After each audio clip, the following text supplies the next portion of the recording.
is up, everybody? Appreciate you for tuning in. We're back with the On the Ball podcast. We got a full house tonight.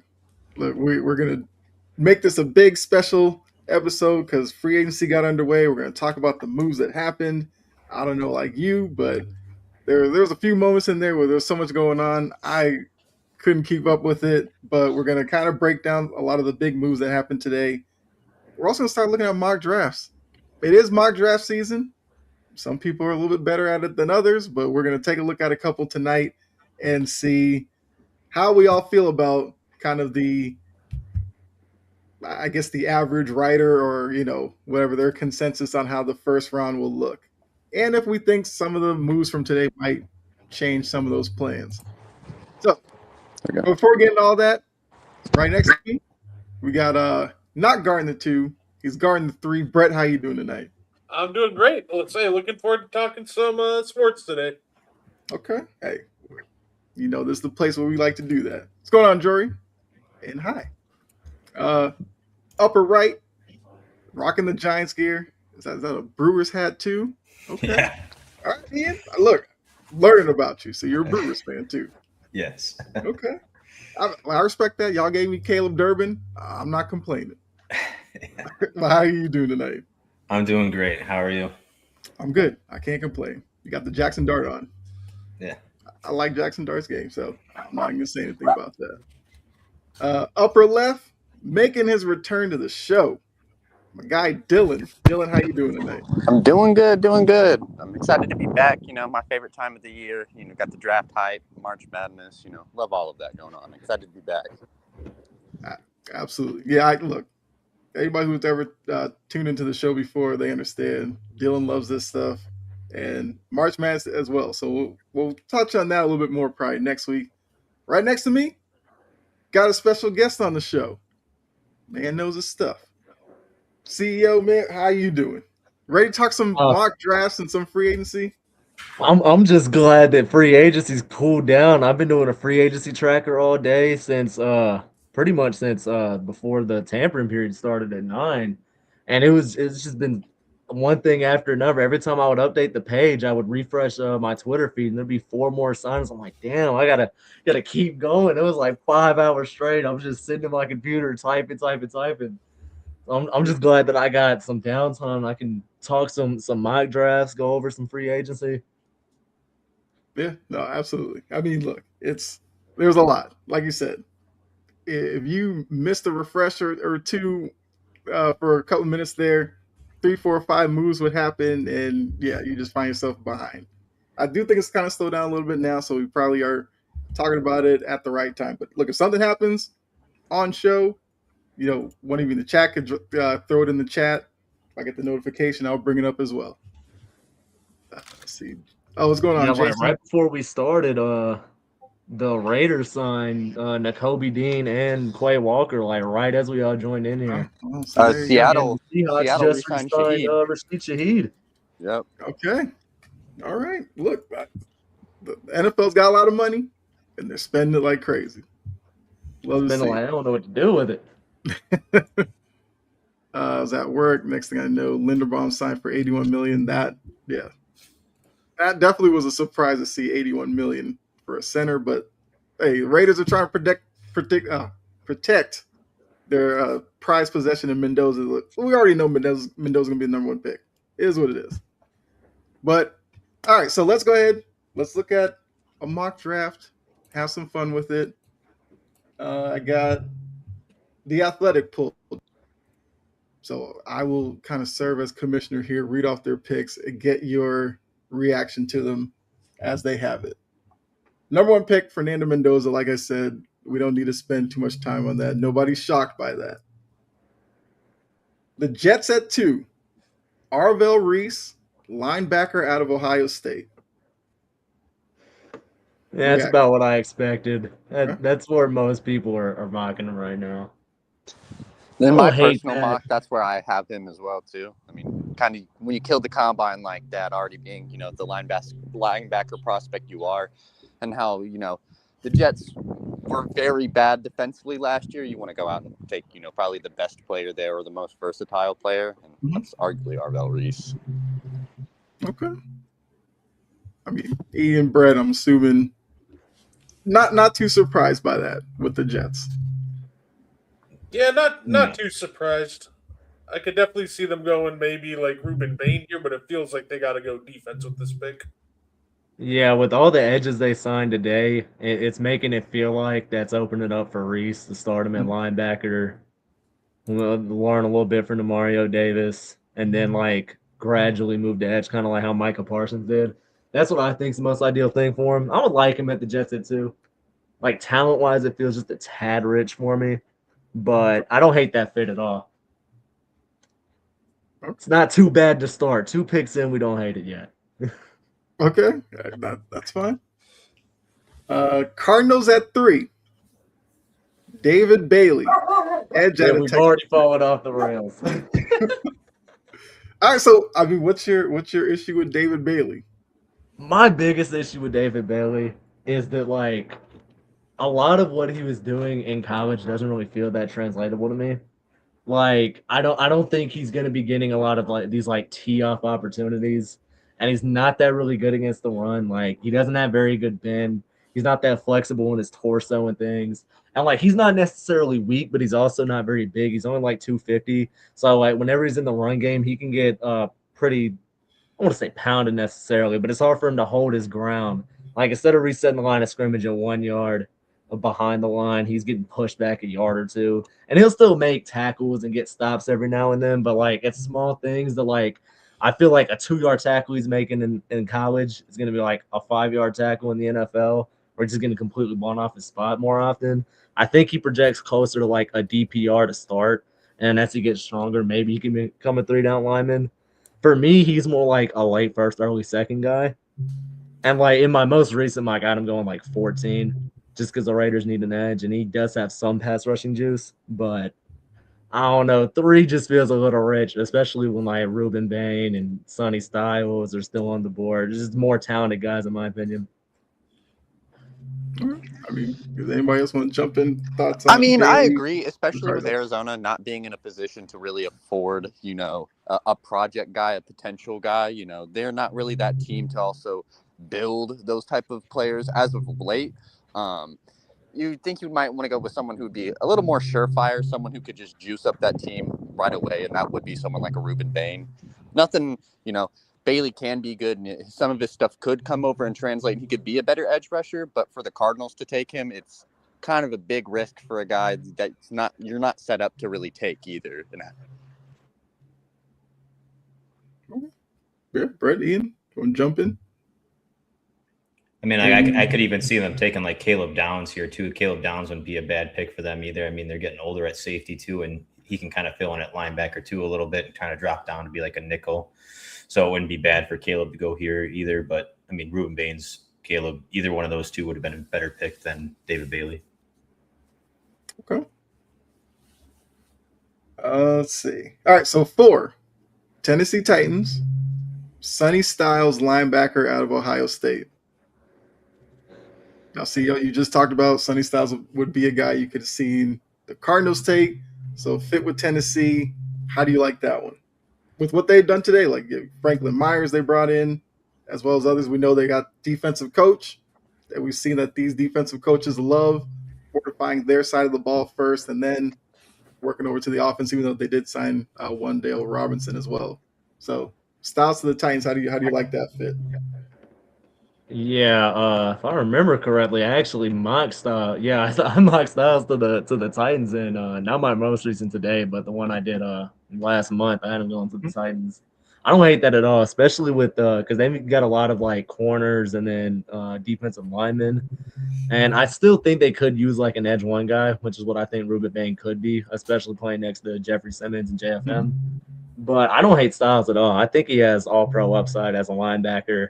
I think it would be one of those rare guys that can come in day one and be like a strong starter, because linebacker is hard to translate. So it'll take him probably 2 or 3 years to be like all pro level. But I think he can be a quality starter day one, like how we saw with the Browns with Carson Schlesinger this year, but like even better in coverage. I don't hate that at all. That's a solid pick. Okay. Yeah, he's a guy who would, if he went into the top 5, on draft night, it wouldn't shock anyone at all. I mean, absolutely killed the combine, was great in college. People loved him, just after that performance. So seeing him jump up to a team like the Titans, like you said, who are will be a very defensive heavy team this year, just kind of seems like a match made in heaven, with getting a bunch of corners, a little bit more on the defensive line, kind of getting a good linebacker that can be that captain in the middle would be something really good for them.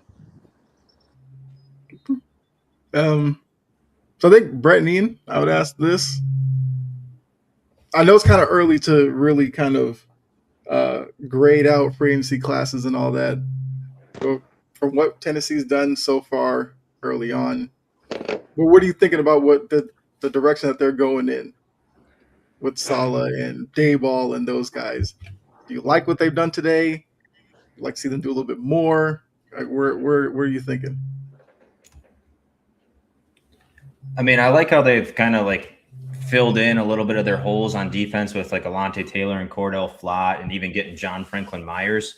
They're getting a lot of key pieces that they've kind of not had the past couple of seasons. And it's not that their defense has been horrible either. I mean, their defense has kind of been holding its own, but because of how bad the offense has been, it's not been able to necessarily translate this, show that this defense is good. They're gassed a lot of the times. But adding somebody like Sonny Styles in there, mixing in with Cedric Gray, I mean, that's a good combo. That's a good young linebacker core for them. And I really like it. Brett, what do you think about the direction of the Titans? I think they're headed in a great direction. They're a team that looks like they're, getting solid. You get a good defensive mind back there. Plugged in a good amount of holes today. So I'm excited to see where they do going forward. All right. So Ian, this one's right for you.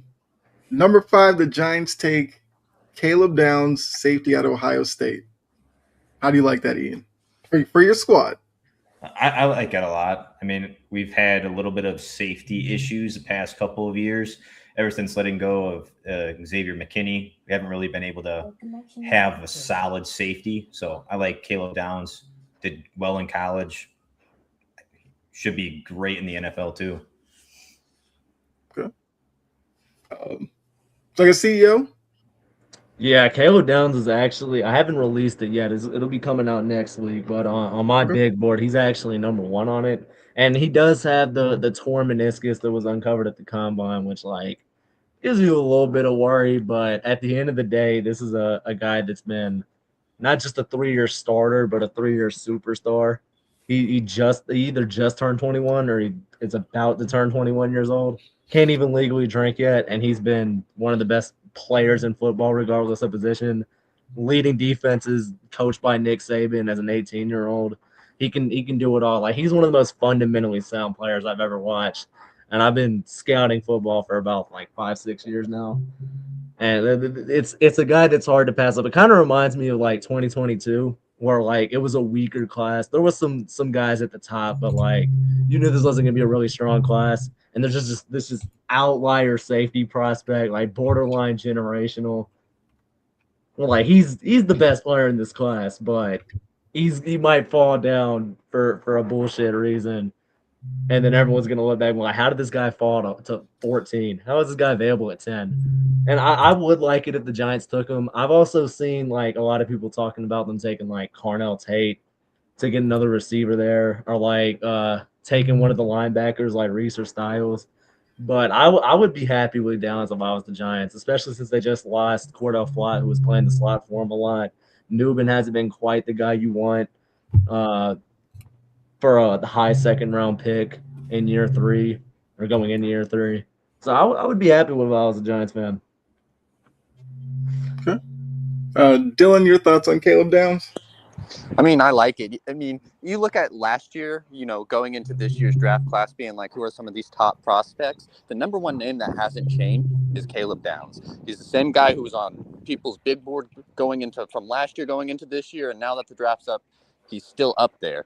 I don't think that injury should drop him. I mean, like CEO was saying, he was playing, a 3 years just superstar. And that's not a type of prospect you pass up. The Giants are kind of in that big market. They're looking for a big name. You got a big coach. So why don't you just go take the best player out there in Caleb Downs? Just seems like a match made in heaven for him. All right, Bert. If he dropped 51 spots, I wouldn't be mad. Heck, I'd take 52. Yeah, he's a safety. Yeah, positional value. Yeah, let him drop to 32. We'll take him. Right? No, yeah. He's just such a fundamentally solid player, just all around. Can do pretty much a little bit of everything that you need. Just, I love, I like Caleb. So if the Giants took him here, I think I'd be happy. Not happier than Ian, but I'd be happy. No Daniel Jones for the Giants. They should redraft Daniel Jones with the 5th pick. Yeah. Daniel Jones might make some money in Indy. 6. Yeah, you see, he asked for $50 million. Yeah. Look, shoot for the moon. You never know. You might hit a cloud. I don't know. Yeah, Coach tried to give him $30 million. He said, "Nah, that's not enough. I'm a superstar." Yeah. Well, part of that is, look, the Colts, they're moving off of Anthony Richardson because he wants out. He's kind of like, you either pay me or what are you going to do at quarterback? And if the Colts jump at that, I'm sure a lot of NFL fans, especially in the AFC South, would probably be standing up and applauding them giving that kind of money to Daniel Jones. But he's trying to play some leverage. We'll see how it works out. I think it's crazy, but all it takes is one team to agree and give you that kind of money. Yeah, let's hope for the sake of any Colts fans watching, they don't do that. Well, look, they gave Alec Pierce 114. I think a lot of people were kind of surprised by that number. Yeah, because I mean, there was talks he was going to get like mid to high 20s. 30 mil is a lot though for a like deep threats only.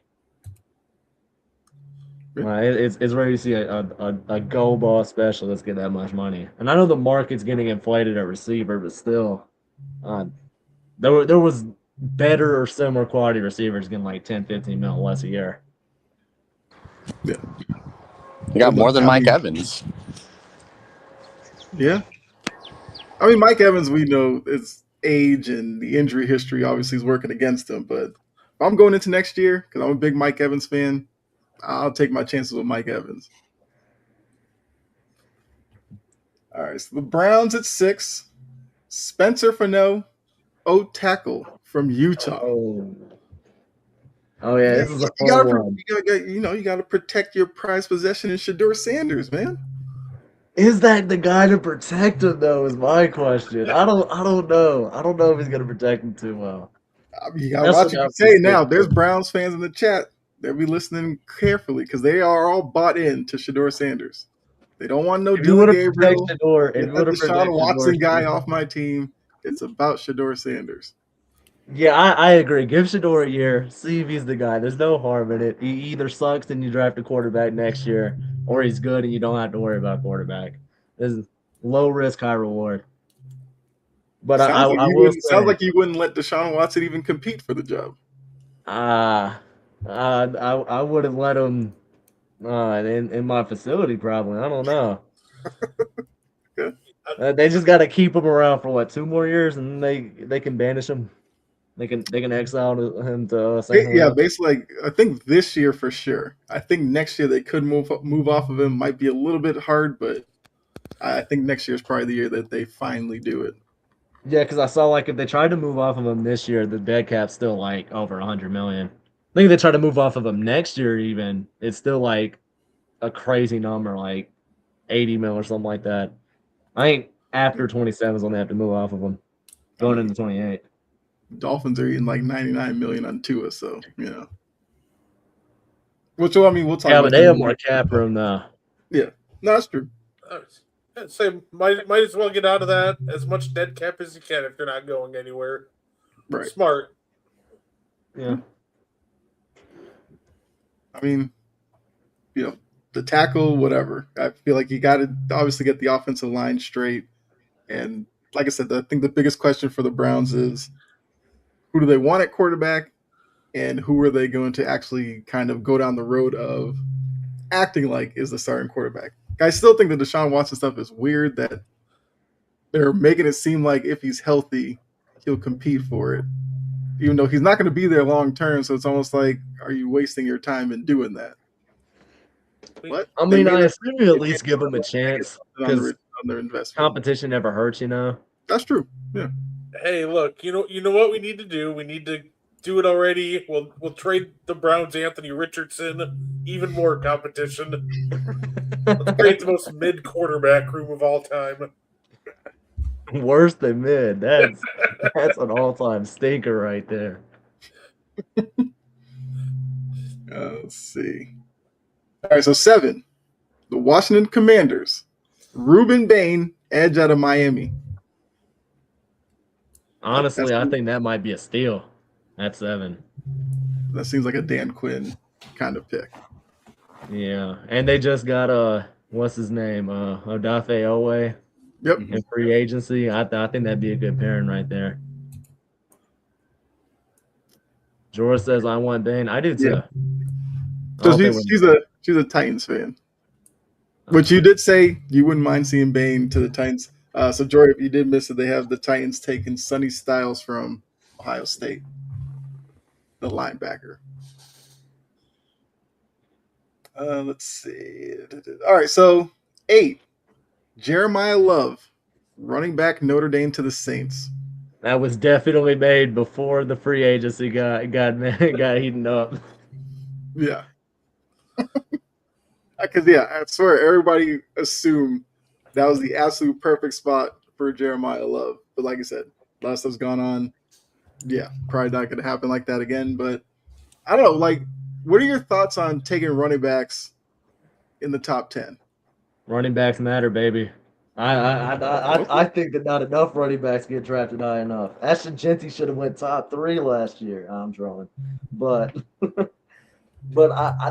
I'll say this: Love is gonna be in my top 10 on my board. But like when I'm going through and I'm looking at like each team at each pick, especially now that the Saints and Chiefs just threw big bags at running backs, the only team that could realistically take him in the top 10 would be either the Titans at 4 and the Commanders at 8. And like, yeah, the Titans, I guess, could take him, but at the same time, that still feels a little rich, even just for like his talent level, not even considering the fact he's a running back. And then you got to consider that he is a running back. And like, wouldn't you rather just get like a number 1 receiver like Tyson or Tate to, or even Lemon to help out Cam Ward? Because it obviously they don't have like a great running back room, and I also don't think it's bad enough that you need to take a running back at 4. So here's a question from the Titans fan: Is he better than Tony Pollard? Probably, but Tony Pollard's been effective for them the past couple of years. So, I guess if you're the Titans, you would feel okay with another year of Pollard, and if you had to get a running back later. Probably. Yeah, go get Lacey, what's his name? Mark Fletcher or Ahmad Hardy next year. Because those will all be first round level backs. But is he better than Tony Pollard? Probably. Like he'll probably be better next year than Tony Pollard will be. But at the same time, you gotta consider like the opportunity cost. Well, would it be better to have Love, who will probably be like the 12th, 13th best running back in the league next year, versus Pollard, who will be like the 22nd best back? Or would you rather have Sony Styles, who'll be like a top 15 linebacker, or Caleb Downs, who will probably be a top 5 safety, or Arvell Reese, who will be able to play linebacker and edge, which would be really valuable on the Titans? So, I mean, like, if they took Love, I wouldn't, like, hate on the pick endlessly. Like, I would kind of understand it, but at the same time, if you want to take Jeremiah Love, I would recommend trading down. Because, like I said, no one else in the top 10 is really going to take him, and I doubt very many people are going to want to trade up for a running back. Not in this day and age. She said now that Arden Key is gone, she'd rather have the linebacker edge player. Yeah, that's fair, but, I mean, they did just sign a few edges. Like, JFM's pretty much replacing Arden Key. They both do a similar role of being, like, edge rushers that play in the interior on pass rushing downs. That are like versatile pass rushers that like aren't that good in the run. And JFM's been in the run game anyway. So I mean, like, I would also still want to take like an edge rusher just because they don't have a number 1 guy yet. But at the same time, if they don't, you have Jeffrey Simmons, who's like an elite pass rusher as a defensive tackle anyway. So it's not like crucial, but I would recommend it personally over a running back. Unless that running back was like Ashton Genty level or like Saquon level as a prospect. I don't think Love's quite that level. I think it's like a tier or two below.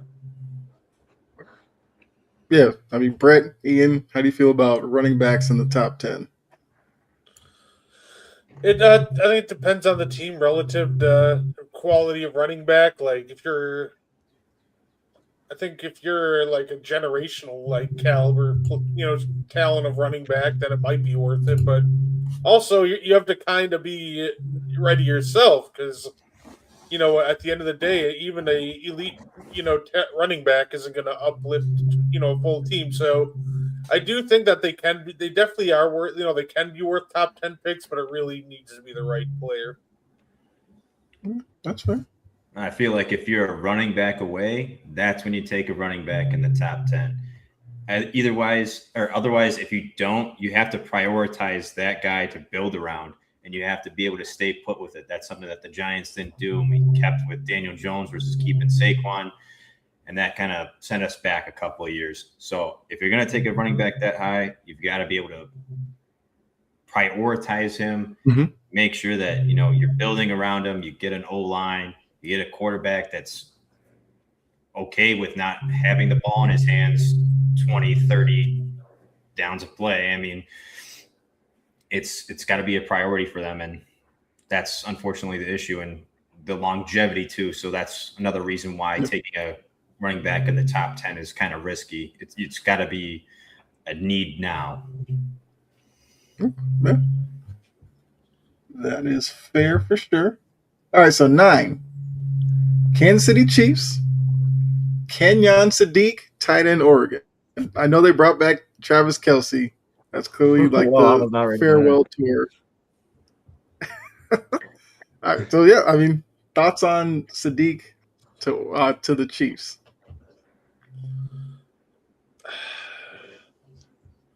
Top 10 tight ends, like always. If you would have said Sadiq at 29, I'd be like, yeah, I like that. That's a good pick. Kelce were what, 9 though? They don't even have a wide receiver 1. I was gonna say, I feel like almost maybe if you're gonna go like offensive weapon, like you go Carnell Tate if he's still around. I don't think anybody's called his all of the yet. top 2 receivers are still on the board in this. Yeah, probably just go top receiver at that point. Tight ends just have such a rough learning curve at the next level. Yeah, and not to mention, this is a really deep tight end class. You can get a starting level tight end in like round 3. What's going on, Pacers think? Chiefs are going to try to replace McDuffie first. We know that he signed a big deal with the Rams. So throwing that out there. George said they are Rashee Rice, remember. Yeah. Ask OJ Howard how that went. Right. Well, even OJ Howard, he only went like 40th, or was it like a late first, early second? That'd be more similar to taking like TJ Hawkinson because he went 8th, I want to say. Yeah. And he's a fine tight end, but not really top 10 level. Same with Kyle Pitts. Like most of the elite tight ends that go are usually like late round fallers. And then you got guys like Brock Bowers that are just demons. Right. Trust me, you're talking to a show that's talked about Kyle Pitts a lot. I still didn't understand why the Falcons did it, but the Falcons are going through a phase where they were doing it like every year. Taking a guy at a luxury position when they needed edge rushers the whole time. So, look, and Pitts finally had a good year. Took him a couple of years. He finally had a good one, and then they franchise tagged him. It's all right. Well, I mean, based off of his other years of production, like this year is the type of year you put him in the Hall of Fame for. Like he was, rookie year, I think he had 1 touchdown. He's consistent. I'll give him that. Yeah, 1 touchdown, touchdown every year. 3, then 4, then 5. So, yeah. What's going on, Andre? Dolphins fans are in a rude awakening with Willis. We talked about last week. We all said that's where he was going to go. Hafley's there. It makes sense. rest of the league is going to be in for a rude awakening with Willis. I will say though, I was kind of mad because when Tua got cut, I literally tweeted, I was like, "It's Quinn Ewers time, baby!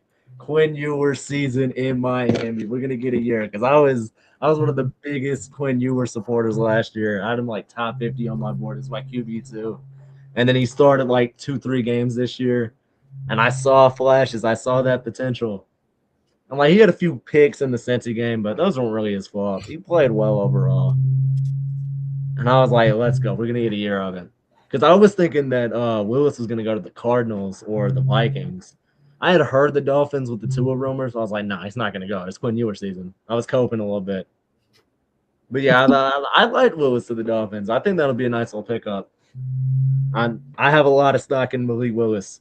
I was pushing him over Jordan Love a lot. I was trolling, but I was also not.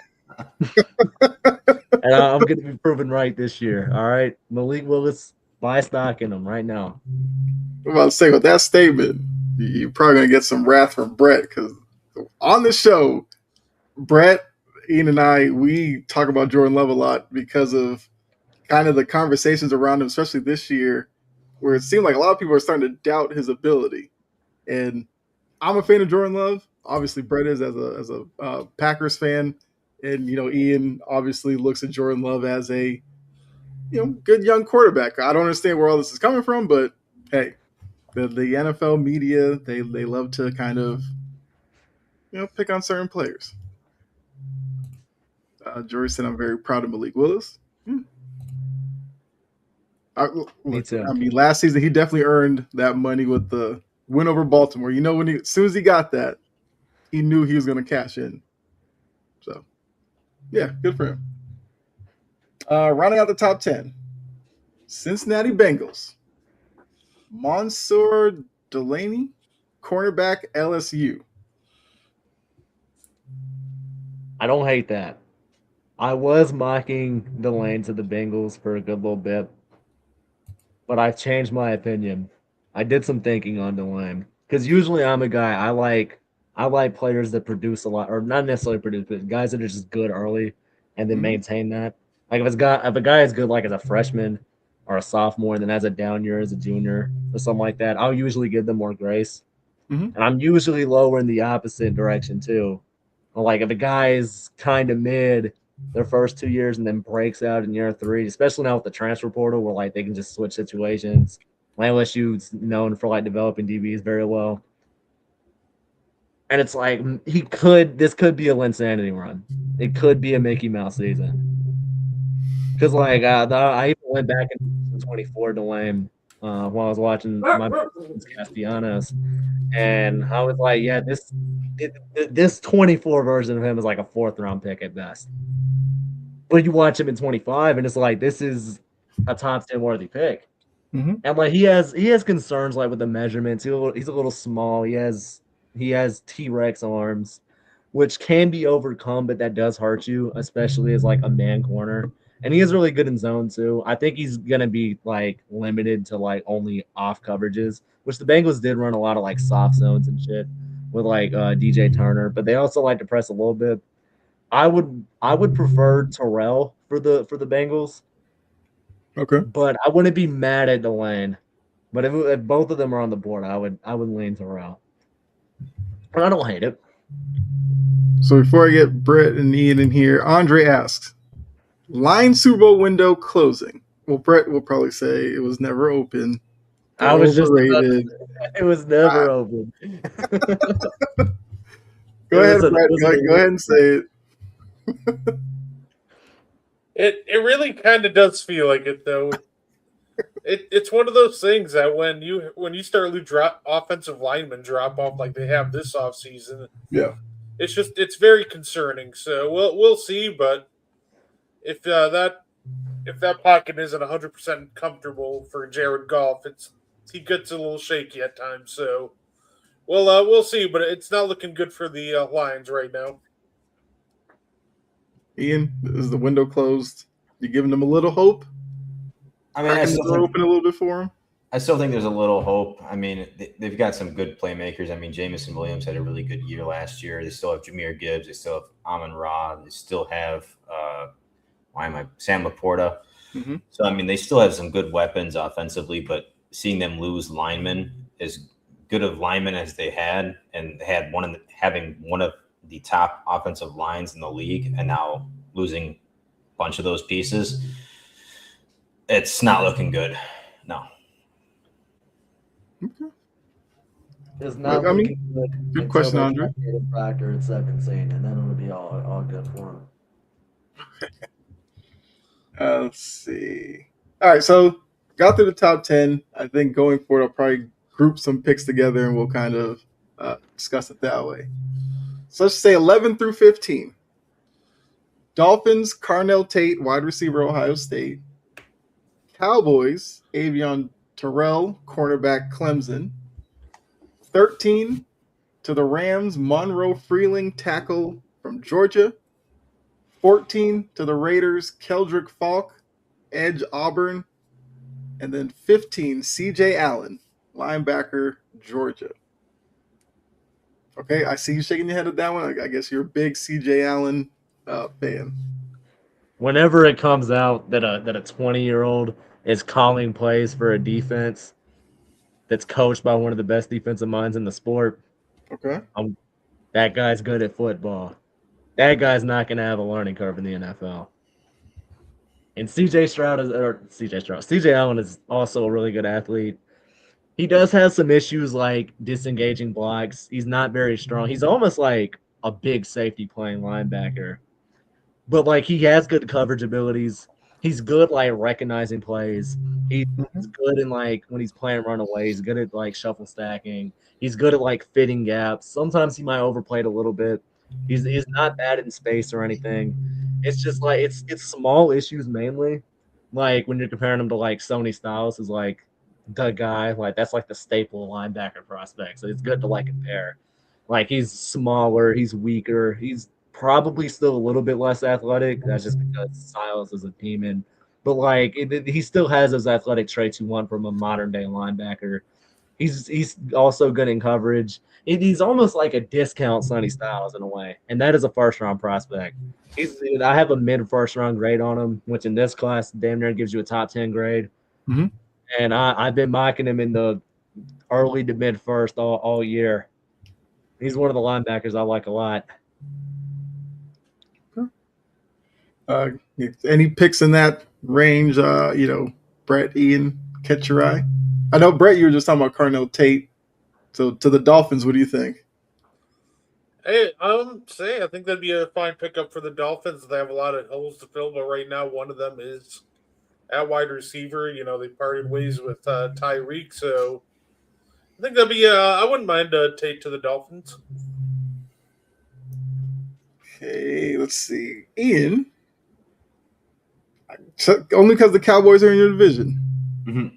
Terrell, the corner from Clemson, to the Cowboys.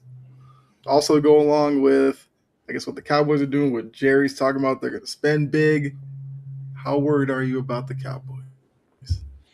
As long as Jerry's in charge, I'm not really that worried. I figured that was going to be your answer.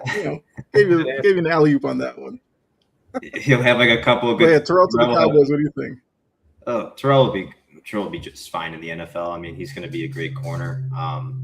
It's going to be tough seeing him twice a year, but I don't think the Cowboys are going to retain him after his rookie deal. So, I only have to deal with it for 4 or 5 years, and then I'll forget about him. Okay. One other thing before we move on to the next. Yeah, go ahead. Rams taking a tackle at 13 just feels very weird to me.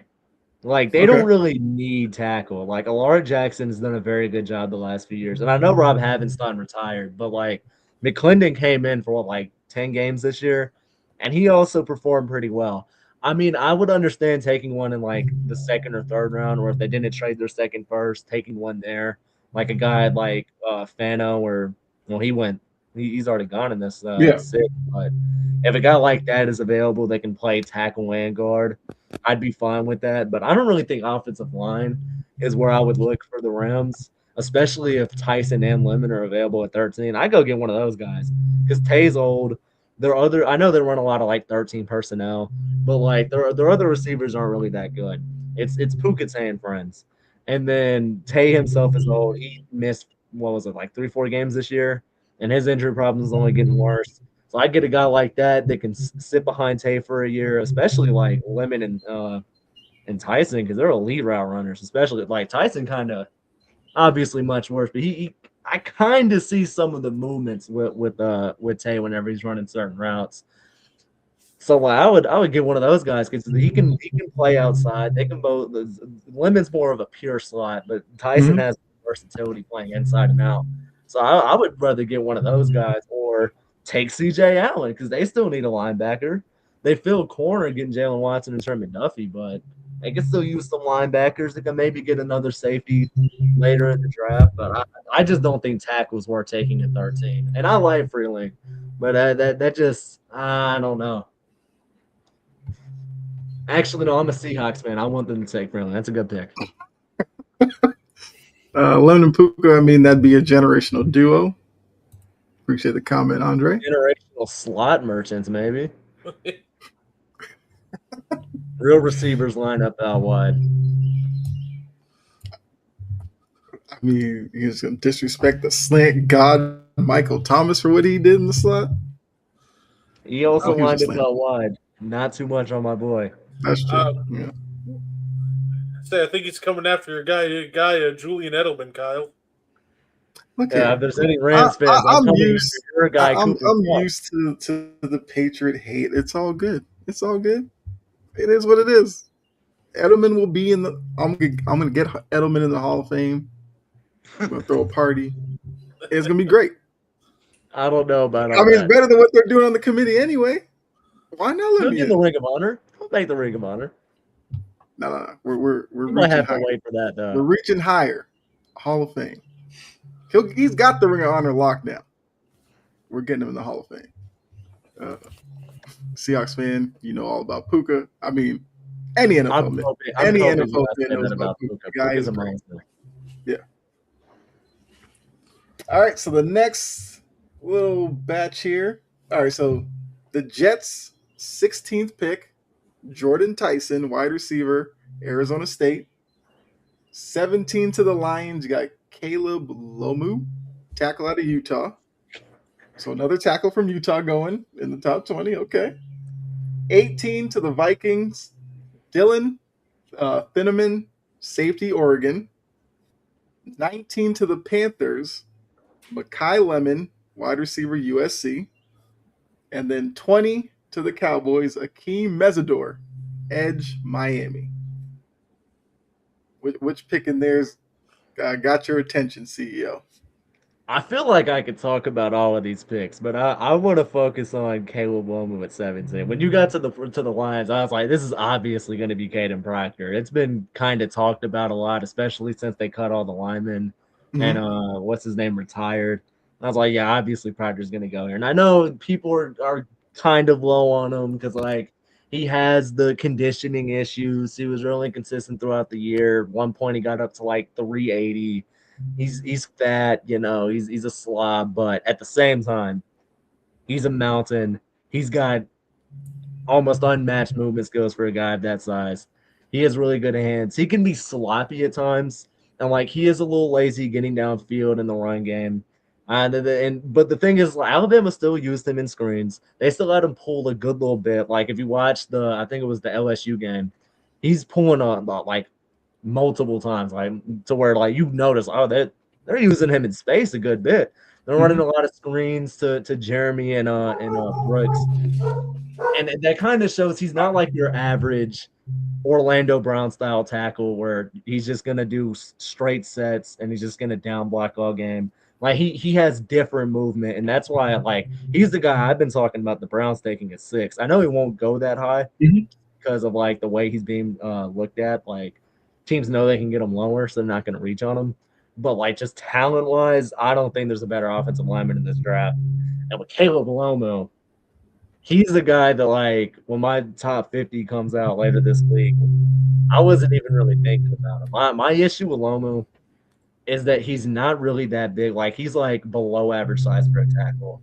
He's got good movement skills, but like he's very weak. He has bad hand placement. He's consistently tall and wide with his hands. He's constantly shoulder punching and hugging. And I just think that he's a developmental project at best. Like, he's probably going to have to move into guard. Although a team will probably try him at tackle at first. And I think it's just going to look ugly. And I don't think that's the guy you would want on a team like the Lions who's trying to win now, especially because they have so many holes in the line. Well, I would rather get, because Malago is still on the board too, isn't he? Did I not say him? Yeah, he is on the board. Yep. Yeah, and that's the guy that's getting taught to go 3 to the Cardinals. And he's a guy that I would, if I'm gonna have a tackle guard like swing start, I would much rather have Nalgoa. Because he's strong. His hands are so violent. He has really good placement. He's not as good in space, which is why I think he might have to move to guard. But like, he has solid feet. He's not like the best athlete, but it's also not so bad that you can't play him at tackle. He has decent arm length. He's a big guy. He's a little bolder, and he's not short. He's 6'5.5", 6'6". And it, like, whenever I'm watching him compared to Lomu, it's just like, this looks more like an NFL tackle playing, and then Lomu looks more like a solid college guy that's like a career backup in the NFL that maybe starts for 1 year, and then he's on a slideshow 20 years from now. Okay. Let's see. Well, I mean, Brett, you're probably loving the fact that the Lions are apparently throwing away a pick here. But I'm asking you about Thieneman from the Vikings, another team you love so much. What do you think about Thieneman in Florida's defense? They obviously need to replace Harrison Smith. So I guess, what do you think about the fit there with the Vikings at 18? Yeah, I think it's actually think it's a solid pick, especially for Minnesota. Just it's always tough with them because they definitely need a quarterback, but you don't want to go reaching here. So I think getting more pieces for your defensive scheme is good. Say a lot to pick up on trying to learn under Flores, but overall I like it. Let's see, Ian. What are your thoughts on Jordan Tyson to the Jets at 16? I like Jordan Tyson. He does have a little bit of injury issues, but I do feel like he has a lot of flash, and he is very good when he is healthy.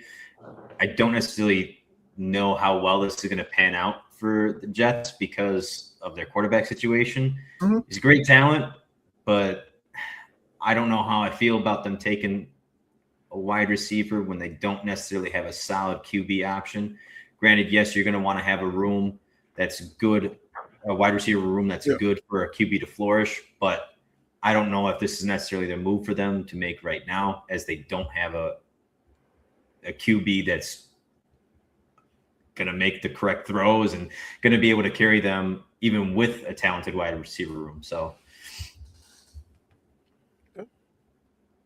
I mean, I agree with you. Look, until the Jets get a quarterback, I'm not worried about them. Until Woody Johnson dies, I'm not worried about the Jets. Look, Woody Johnson's adapting, okay?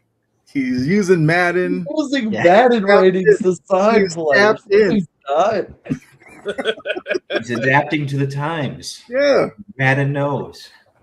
Yeah, exactly. We play it all the time. There's nothing wrong with the game. The ratings are perfect. He's on the right track, okay? Let Woody cook. Where's grandson? Whoever's giving him the information. We know he's not playing. He's playing franchise and downloading the next draft rosters to see how people are rating them, and then he's going to base his draft off of that. Woody's out there just draft classes. Woody's out there for this guy playing online. He's online number one player, just acting as just a normal guy. It's Woody Johnson. Yeah. I drafted this guy named Charles Demings. He's an 82 overall in this draft class. I'm gonna take him at 2. Yeah, that's a steal. Why is no one talking about this guy? Look at his Madden rating. Exactly. Let's see. I was looking to see if there was anything else that happened. Okay, there's a couple of deals. So take a break here just to get your thoughts on some. try to see what's the big ones here, though. Okay, so, well, Ian, this one's for you.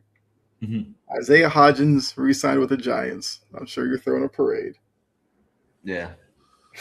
He's got sure Um, hands. I don't have an issue with him. yeah, That's a solid wide receiver 3, wide receiver 4. Yeah. Reed Blankenship, 3-year deal to the Texans. Oh, that's a good pickup. Okay. Kendrick Bourne to the Cardinals. So the Niners lose another wide receiver. I feel like they'll be all right. Yeah, that's a Braxton good pickup. Jones back to the Bears on a 1-year deal. Let's see. Quincy Williams to the Browns. Well, they agreed to terms there. That's their Devin Bush replacement.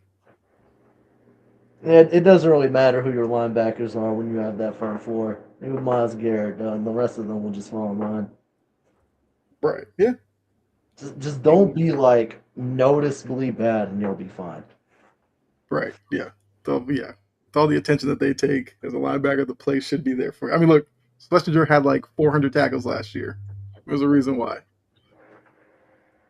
And Titans got ex-Giant center Austin Schlottman to a 2-year deal. So Titans needed a center. They got a center. I mean, Ian, I guess you can tell Titans fans about Schlottman. Not much to say. There we go. Okay. All right. So looking at the next slate of picks, got some big names in this group. So I will be interested to see what you guys think. So 21, Pittsburgh Steelers. They have Denzel Boston, wide receiver from Washington. I know that they literally just got Michael Pittman today, so I don't know about that, but that's the mock we got here. The Chargers. Okay, the first thing I'm going to probably butcher. We'll just say loan the interior lineman from Penn State. I'm not attempting that first name. He said he's fine being called Vega. Just say Vega. It's hard to say that. That's what I'm rolling with. I probably would have done that anyway. So we'll go Vega, loan, interior lineman, Penn State, Chargers. 23. CEO, you mentioned this guy. Eagles, Caden Proctor, tackle out of Alabama. Oh, that's a fantastic pick right there. I mean, Howie seems to do that. 24 to the Browns, Omar Cooper Jr., wide receiver out of Indiana. And then 25 to the Bears, Caleb Banks, D lineman out of Florida. What are your thoughts on that group? Well, I mean, you just said Caden Proctor to the Eagles would be a fantastic pick for them. Didn't they have Lane Johnson leave? So yeah, I think Johnson said he's considering retirement, but he's probably going to play one more year, and then he'll be gone. right, yeah, Because he missed half the year already. And then they'll either move Proctor or Mailata to right tackle, and then because Mailata's already one of the best tackles in the league. Mm-hmm. And then Proctor's the guy I was already talking about him a little bit. That's a guy I think can also have that all-pro potential. He's not quite the same as Lane Johnson. They're different builds, different styles, but I would like him as a replacement for Lane Johnson for sure. Okay. Brett, 121. They have Denzel Boston, but like I said, they did get Pittman today. Yeah, that is true. Even if they didn't have Pittman, I would not like that pick. Boston's a guy I'm relatively low on. Like he's the guy I'm looking more as like a mid-second rounder, maybe early third. Like he's probably going to be like mid to high 40s on my board because like he does have good ball skills. I think he'll be like really good on like the contested catch situations, but he's just not like a really good athlete for a receiver. Like getting in and out of breaks, he kind of struggles. Like he's decent on like crossers, but like whenever he's running like curls or comebacks or double moves, he's a little stiff there. His hips aren't too flexible. He takes multiple steps. He kind of beats the drum a little bit whenever he's getting out of routes. Mm-hmm. But he's not the best yak guy. Like he's fine. He's decent, especially for a taller guy. But it's not much of a talking point. It's not something that like you're really gonna like be drafting him for. The main thing you want with him is those ball skills. Like in the Michigan game, he ran a double move post, and then Williams throws the ball behind him, and he mosses the DB, catching it like this, turning his back. It wasn't crazy body. It's weird for like a guy that's like it's hard for him to get in and out of breaks. He makes some crazy body angles on some catches. He did it against Washington State, then the bowl game against Boise State. Like I do think he'll be a solid deep threat just because he makes 50-50 balls, 70-30 balls for the offense, which is a good thing to have. But at the same time, that's something that's like it's limited. It's something that you want from a top end guy, but it can't be the only thing you have. Like that's something that like George Pickens was even struggling with early in his career, where like he's best hands in the league, one of the best jump ball guys, but like wasn't really good after the catch, not a very good separator. And then he put it together this year, but that's also a better prospect than Denzel Boston anyway. But like I would have rather had, especially now with Michael Pittman, I'd rather have like Omar Cooper or Jeremy Bernard or my guy Zachariah Branch, but I know we're not going to hear him in this. That's the guy I'm hella high on. Yeah. But it could be worse. You could take Caleb Lomo. So it's not the worst pick so far. I mean, when you said all that, all I can think is sounds like a guy Aaron Rodgers probably freezes out 4 weeks in. Yeah, something like that. Okay.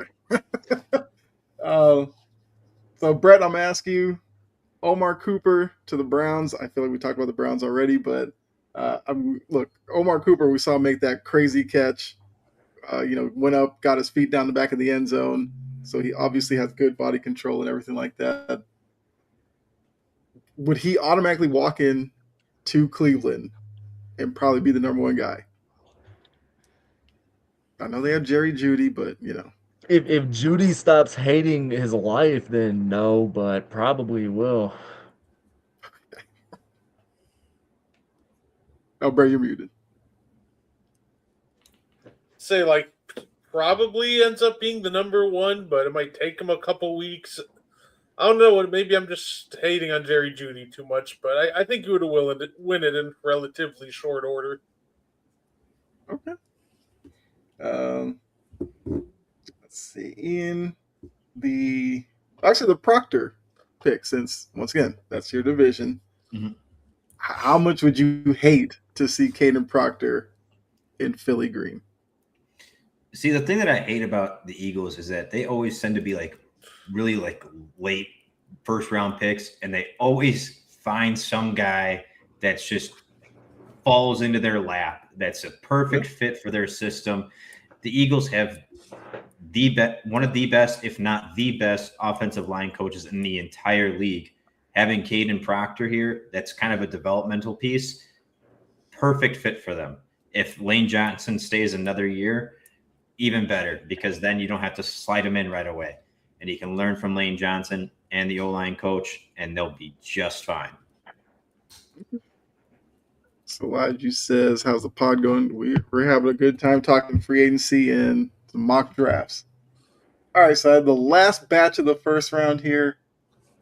The Bills at 26 take Zion Young, edge out of Missouri.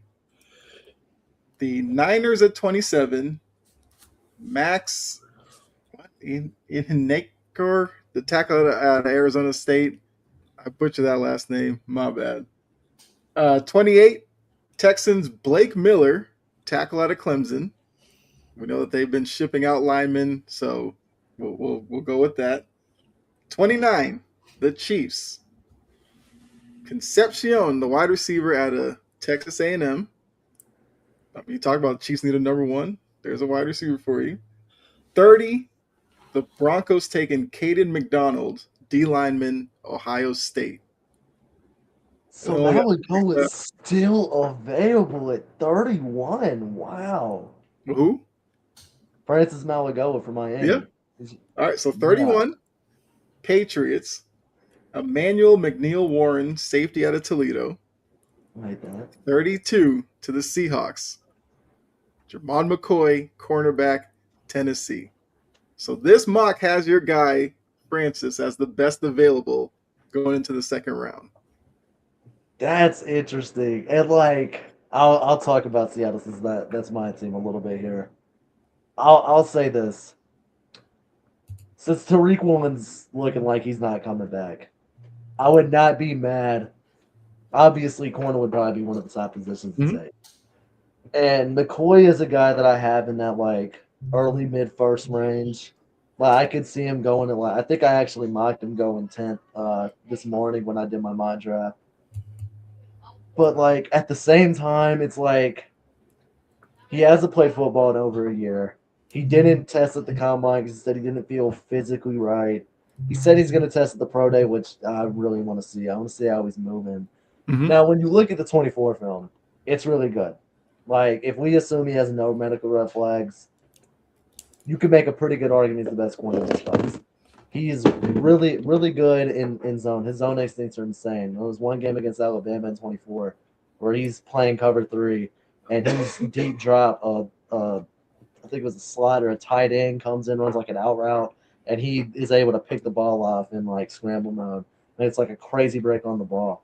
He's like an elite tier athlete. He has good instincts. I think he's not the best in like on ball pressing. He's good at getting his hands in the hips when he's like already gone through the route and he's like recovering or he's like 5-10 yards deep. But whenever he's at the line, his hand usage isn't very good. He gets beat off the line of scrimmage a good little bit. He's just such a good athlete. He can recover and it doesn't even look like he lost initially. And he's fine in the run game, but not the best. So it at 32, I'd be fine with it because I mean at that late, you can get the high upside guy. We have two solid. Witherspoon's pretty good, and then Joby's a solid CB2. So maybe he still has to rehab a little bit, and then by like year 2 or 3, he could be another Pro Bowl, All Pro corner for us, which I would really like. Me personally, I don't want Anthony Bradford on my team anymore. And if Francis Malago was there at 32, that's a guy I think has all pro guard potential. I think you probably start him as a tackle. I think he can be a solid tackle, but I think he can be like one of the best guards in the league for a good amount of time. And I think like I usually have been mocking him in like the 12 to 16 range. I've had a few where I've had him go like early single or like low single digits. Had some where he's gone like high 20s, but not going in the first round feels like a lot. And I especially because I've heard a lot of people saying like he's like meeting with like the Cardinals to go 3 or meeting with the Bucks to go 15. Like 32 just seems a little bit of a stretch, especially guys like Lomu and Fano are going over him. And early too, like that seems like a lot because like a lot of teams late there, like the Pats could use more offensive line, Seattle could use interior, even what are they called? The Texans that'd be a perfect spot for him at 28.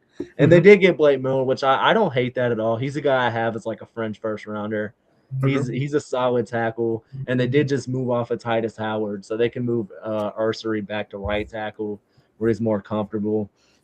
And or they could even move Miller inside to guard because he is on the smaller side for a tackle, and he's a really good mover. So like I don't hate that at all, but like it'd be a situation like you'll look back, but like, yeah, I'm fine that we have Blake Miller, but we could have had Malago, and I was like, I wish we would have had that guy instead. Okay. All right. Look, hey, we know crazy things can happen. A lot of these will change. So Brett, I guess what do you think about the Chiefs possibly taking Kevin Concepcion, the wide receiver from A&M, especially at 29, late in the first round? How do you feel about the fit? Do you think that's where they probably should go with it? You know, it feels like that probably go a different direction than another wide receiver. Because no, the Dolphins took Tate in this one. Yeah. For some reason in my head, I thought they did. So then, honestly, at that point, then you do need to come out here at some point with a weapon out at wide receiver.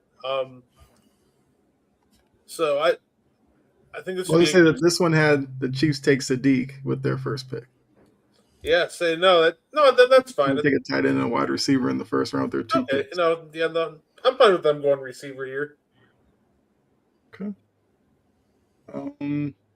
My only issue taking Concepcion there, especially when you took Sadiq at 9, is KC's going to be like a pure slot in the NFL. Okay. And the Chiefs already have guys that are like good in the slot, like Rasheed and Worthy. Like they play outside out of necessity, but those are guys you want in the slot. I feel like they would need to go get like a more outside receiver. Like I would rather have what's his name? Jeremy Bernard, although he's also probably going to be more of a slot guy. I think he can play outside. Or even but Denzel Boston went already, so I guess I can't say him. But like, there's other guys I'd probably prefer to KC. Like, I do think he can go in this range, but I don't know if the Chiefs are necessarily the fit. Like, even sorry, he isn't a guy I would take this high, but like, if I'm the Chiefs and I'm just trying to get a receiver to work for our system, I'd rather have a guy like that, like an outside, like go up and get it type guy. I don't think you need another gadgety, smaller, speedy yak guy. I already have 4 of those. Don't need a seventh.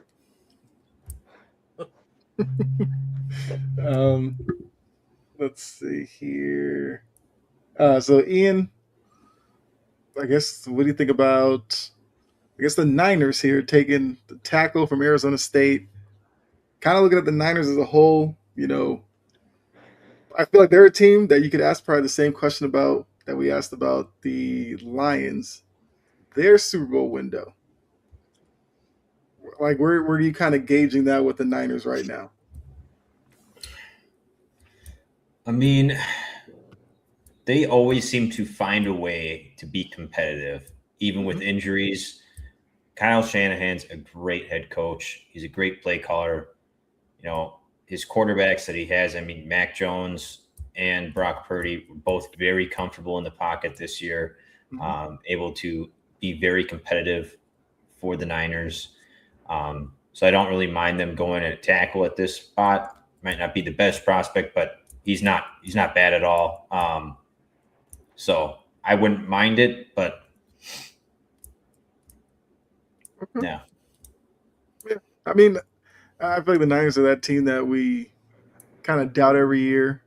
And most years they kind of find their way there at the end. But I guess for this comment here, so Live Juice, the mock draft had Denzel Boston. CEO wasn't a fan of that. I guess remind Live Juice, if you were picking there for the Steelers at 21, who would you take? Who would I take for the Steelers? Yeah, because we not like I said, you didn't like the Denzel Boston pick, but who would you take at 21? In the mock that I did this morning, now remember this was before free agency started.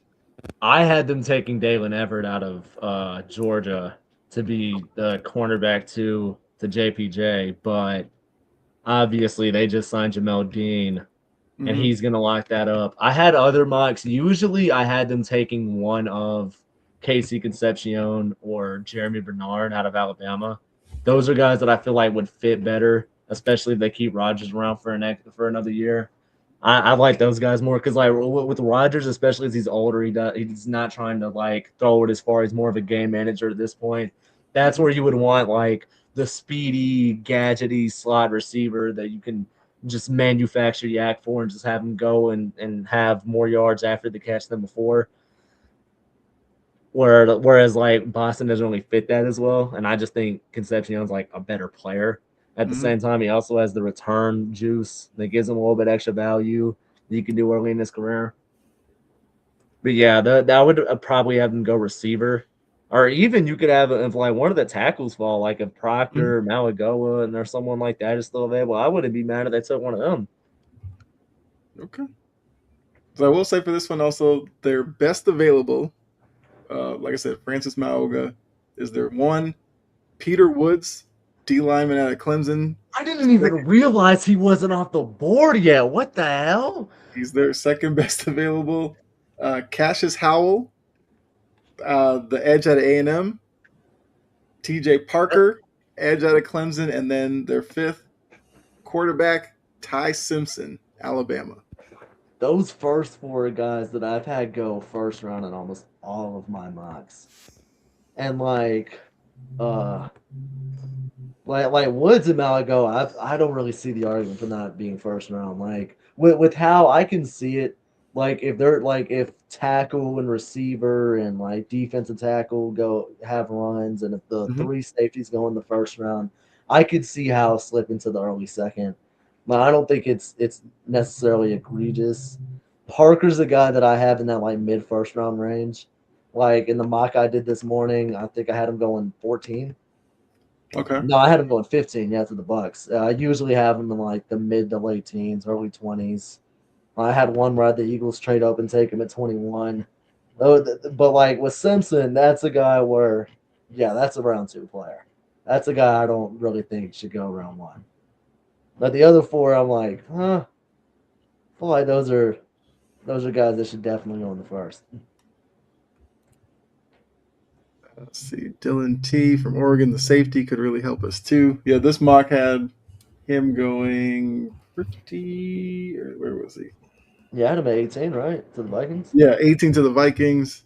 It said Hope Mansour falls. Yeah, well, they like Mansour all the way up at 10 to the Bengals, so he'd have to fall a little bit for you there, Juice.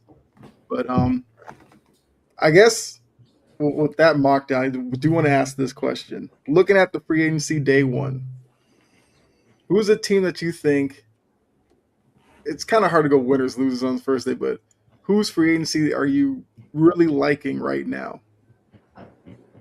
Not calling them a winner, but you like the day that they've had so far. I'll say this: I don't care how much you pay him. When you get the best player in free agency, and he is the biggest need on your team, and he directly helps the guy you picked 6 overall last year. I don't really care that you're paying him $10 million more a year than the second highest paid player, even though he's a lot better at football. You got to go out and get it done. And the Raiders have the most cap space in the league anyway. Like, yeah, they overpaid on Quay Walker. Yeah, Jalen Rager's not a wide receiver too, and he's probably gonna have to be that, and probably won't look that good. Mm-hmm. But at the same time, I like it when a team that's rebuilding, they're in a new regime, has the number one pick. I like it when they're being aggressive. They're not just like throwing money at nobody. Like Jalen Rager, they kind of are. But like they re-signed Eric Stokes before free agency started, and then like Linderbaum, that's a perfect signing.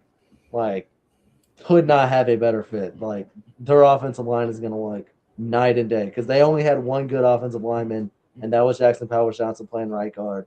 And now they have two, and the other one's a center. And Genty likes to run it up the middle, inside, and I really like that combination. I think the Raiders' offense is going to look a lot better this year just off of that alone.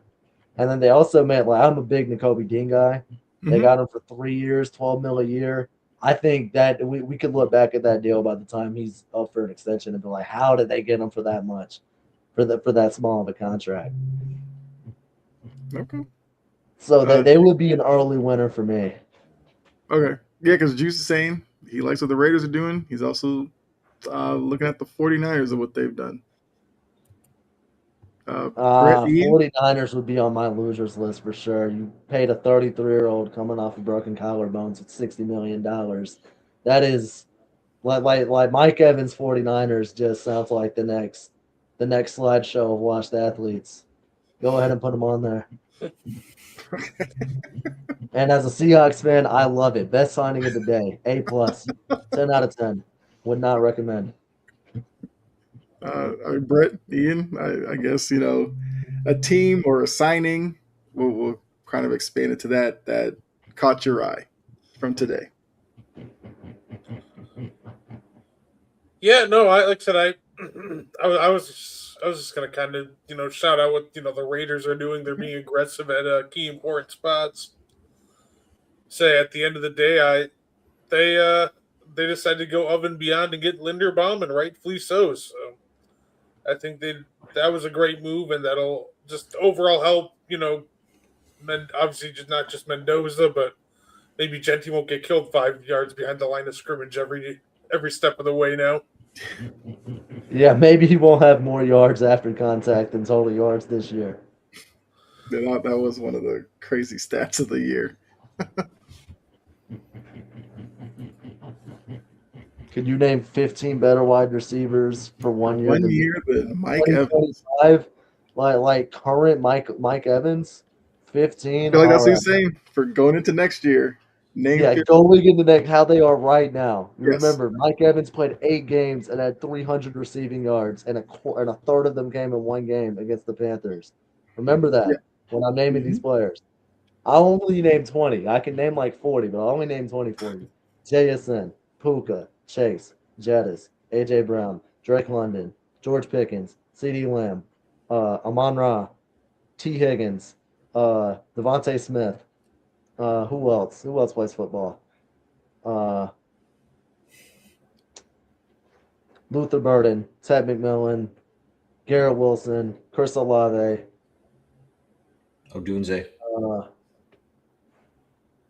hell, even Stephon Diggs and Kayshon Butte were better this year. Uh, who else? The first time ever, yeah, but like that first time is what matters because he's old. He was 32 this year, turning 33, and he's coming off his worst injury of his career. And like, yeah, I'm sure he'll produce better this year than last year. But at the same time, I don't think we're getting another 1,000-yard, 10-touchdown season from Mike Evans again.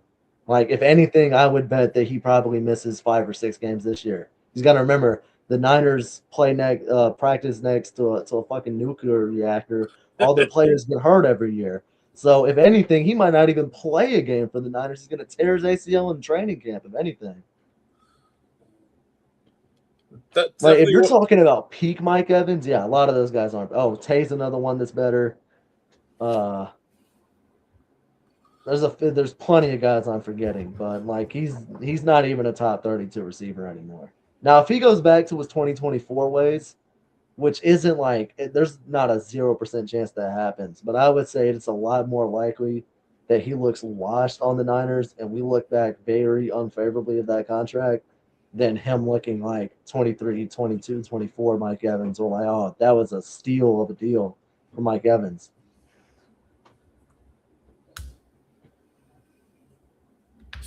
Say that's fair. I did find that contract interesting. I figured, especially with his agent coming off injury like he is. I didn't when I heard the reports of Mike Evans, like, oh, he might get 27. Like, I thought that was wild, and even him getting the just the 20 or 22 a year that he got, that's still pretty wild to me. Yeah, it's one of those things where like I get why they have to be aggressive because the window is closing. Your stars are getting old. There's talks they're going to trade Trent Williams. Niners fans are still calling for Shanahan's head for no reason. So it's like I get being aggressive, taking a swing on a guy that's older, coming off a down year, but he's put up 12 straight 1,000-yard seasons. So I get it. That's why like when I was doing my free agency track, and I think I graded it as like a C, because like there is a chance that he could go back to being a French top 10 receiver in the NFL. And we're like, oh wow, they got the 12th best receiver in the NFL for $10 million a year less than Alec Pierce for half as much money overall. That's a steal of a contract. Like I think that's possible, but at the same time, I think I'm going to be laughing at that contract as a Seahawks fan for the next few years. Okay. Only because we usually are about an hour and a half coming up on it. So I will say, CEO, you know you did your mock draft.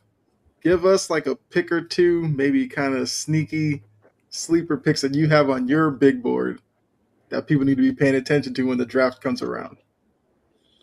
Yeah, I'll give you a pick from like each range. I'll give you like one of the top 10 picks, one of my middle round picks, one of the later picks, and then Okay. since I'm a Seahawks man, I'll tell you who I had us picking. Uh, Ian, you're a Giants fan. I had y'all taking Sonny Styles at 5. We talked about him a little bit.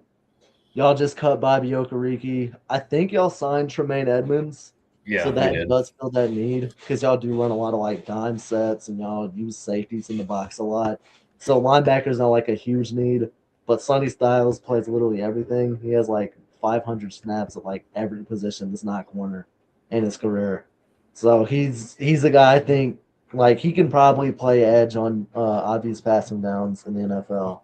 He's obviously a 3-down linebacker. He can play in the slot. He's an overhang guy. Hell, I'm sure if you needed him to for a little bit, he could probably go back and play deep safety because that's what he was playing at Ohio State before they moved him to linebacker because they had Caleb Downs. So I mean, there's just not much he can do.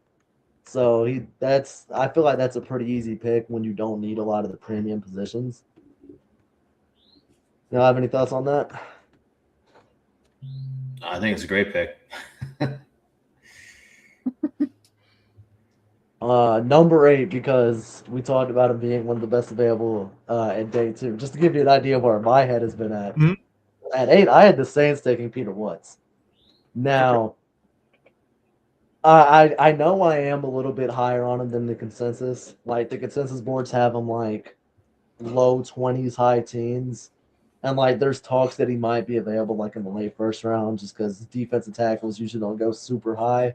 But this is a weaker class, and Peter Woods is like the new age defensive tackle where he's on the lighter side, but he's got really good burst, very violent hands. Like in the Boston College game, he's just throwing Logan Taylor around, and that's a future NFL starter, I Mhm. think, for a long time. And he's making him look like a little kid out there. He was doing it in the LSU game too. He was doing it against what's their name? FSU as well. Like, I think he's a really good run stopper, and he's such a good athlete as a defensive tackle that's 290 pounds. Like they were lining him up as an edge in 24, and he was still producing. He had like 8 sacks playing half his reps at edge, and he's a defensive tackle. He's the guy that I'm really high on.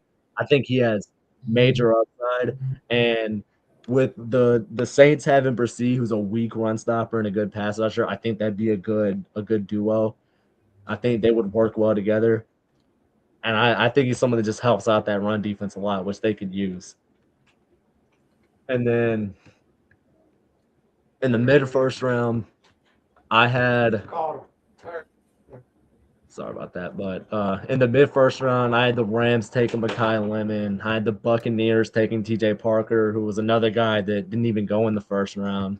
And then I had at at 19, I had the Panthers take Keldrick Fogg. Did we hear him get drafted in that mock? Did he go? Yes, he went 14 to the Raiders. Okay, yeah, that's a fine take. I wouldn't be mad at that. Because with Falk, like the big thing a lot of people were saying was, oh, he's a bad pass rusher. He has no moves. He does nothing. And like that is true. He's probably gonna be a bad pass rusher to start out. But he's also such a good run stopper, and he's 6'4", 280. He has long arms. He's athletic for a guy his size. Like he can legitimately play 3 tech and he can still line up as an actual edge. He's really good at setting the edge. He's really good in the run game. He's really good at reacting. Like Auburn even had him 2-gapping a little bit, like playing like a 4-eye 3 tech, and he's like doing it well. He had some bad games, and 25 was a down year overall. But with a guy that has that frame and has those athletic traits and is shown to be such a quality run stopper at so young, because he's also like barely 21 years old. I think he just turned 21. Like he's not old either. Like he's a third-year player. I think that's a guy that, like, yeah, he probably won't ever be an elite pass rusher, probably won't ever be a good pass rusher, but at the same time, he's a good enough run stopper. And I don't think he's going to be like a horrific, like he's just dragging down your pass rushing just so much that you can't play him.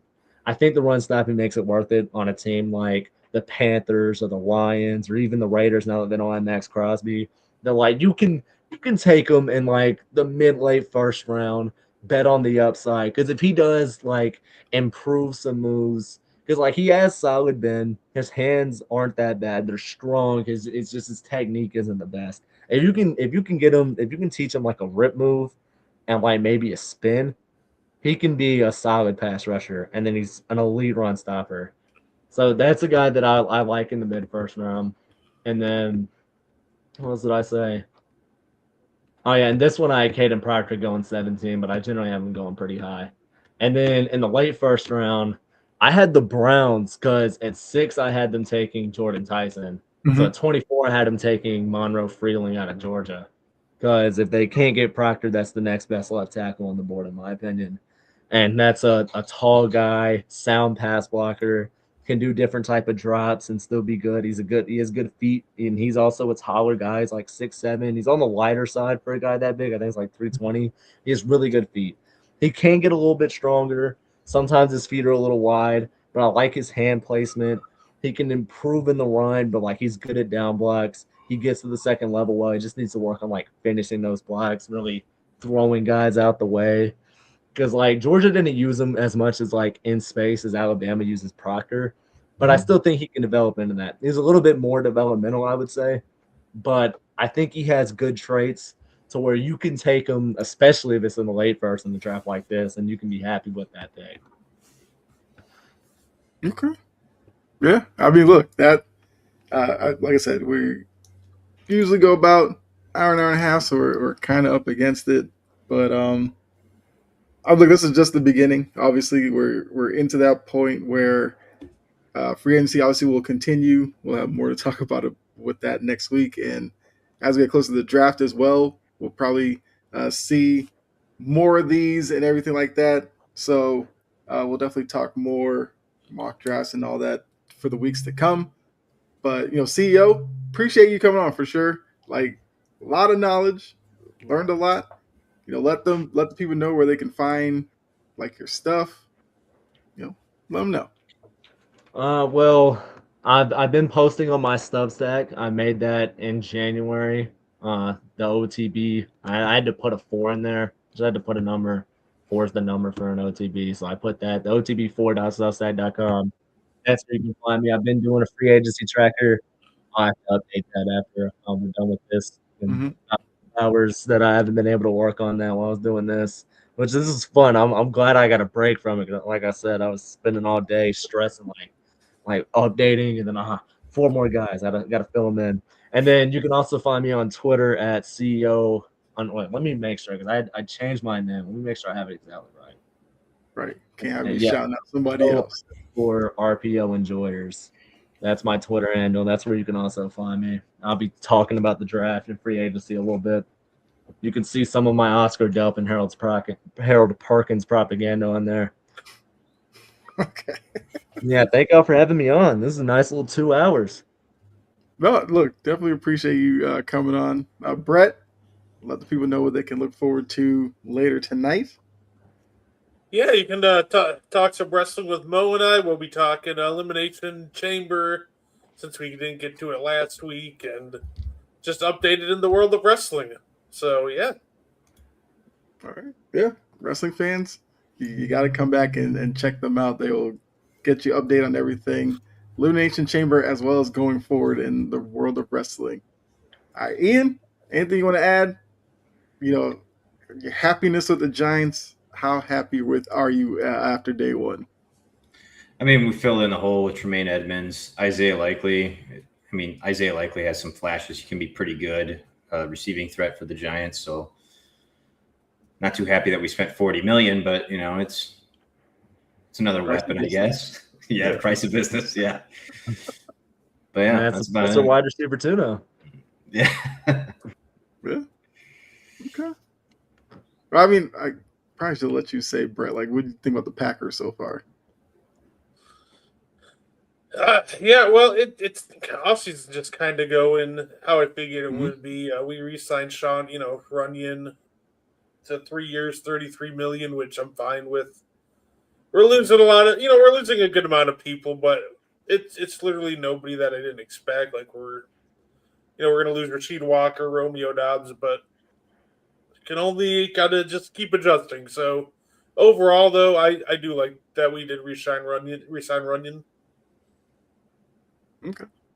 I will say I'm fine with the Draymond Jones signing by the Patriots. Waiting for them to do a little bit more, but I will take that for day one. And before we get out of here, a couple of signings that happened, nothing too big, so nothing groundbreaking. Kyle Allen will be Josh Allen's backup in Buffalo. I know, get the parade scheduled. And the Giants have signed Ardarius Washington, safety. The Steelers also just signed Rico Dowdle. It's like the last running back off the market. Okay. I mean, yeah, they've been pretty active today. But yeah, so all of you tuning in, greatly appreciate it. Make sure you're back here next week. We'll talk more free agency. We'll probably get back into the NBA as well, and anything else that kind of happens across the sports world. So make sure you check out the other shows on the network, like Meaty Boys coming up after. You got Coffee and Sports in the morning.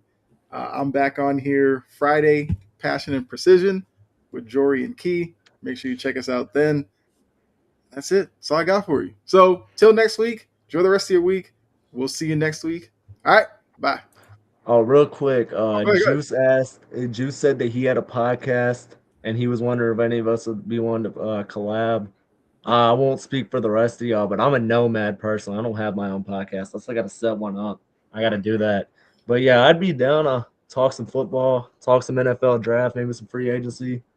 Be fine with me. Just hit me on my Twitter that I plugged at CEO_RPO enjoyers and let me know, and I'll be down to do that. I mean, I guess I'll say, I guess Live Juice.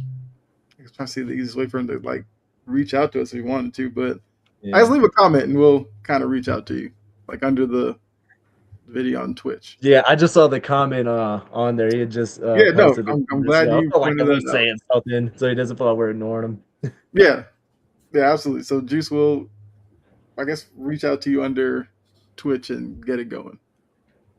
Probably the easiest way. I don't know, but yeah. So we'll talk to you all next week. All right, bye.